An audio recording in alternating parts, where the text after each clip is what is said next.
we're living in the days of the human superstar. Let me explain. Every day from the moment I wake up till the minute my head hits the pillow, I'm bombarded with ideas and images of those who've supposed to have made it.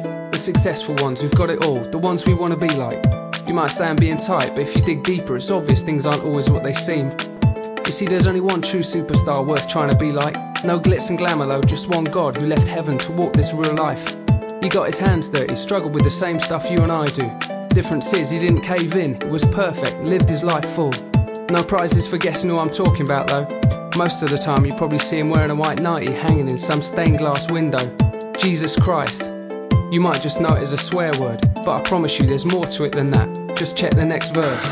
The good book says he was both God and man rolled into one. He was the man's man, hard as nails, yet the most sensitive and loving person ever to walk these trails. He spoke up for those who didn't have a voice, but more than that, he always had time for people. Didn't turn anyone away, seeing all as equal.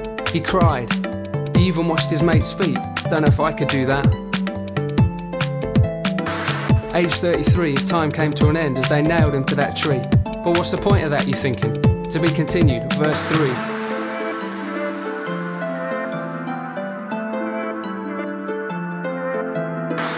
Truth is, we've all messed up and done stuff wrong, which means we can't go looking the creator of the universe in the face for very long. So there's us mankind standing before God, things not looking great. He looks at us, his heart melts. I love them, he says, more than life itself. I don't want to punish them because they fall. So in steps Jesus as yours and my substitute, takes the rap once and for all. How did it go down that night?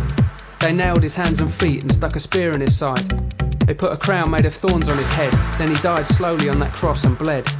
You thought you were worth dying for, but that's not the end.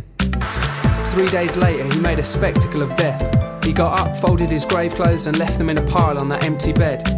New life, fresh breath, all that for me and you. God's done his part, now it's your response. What do you do? Where do you stand?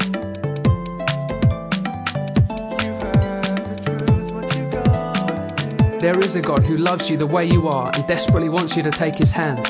But it's your choice. Where do you stand?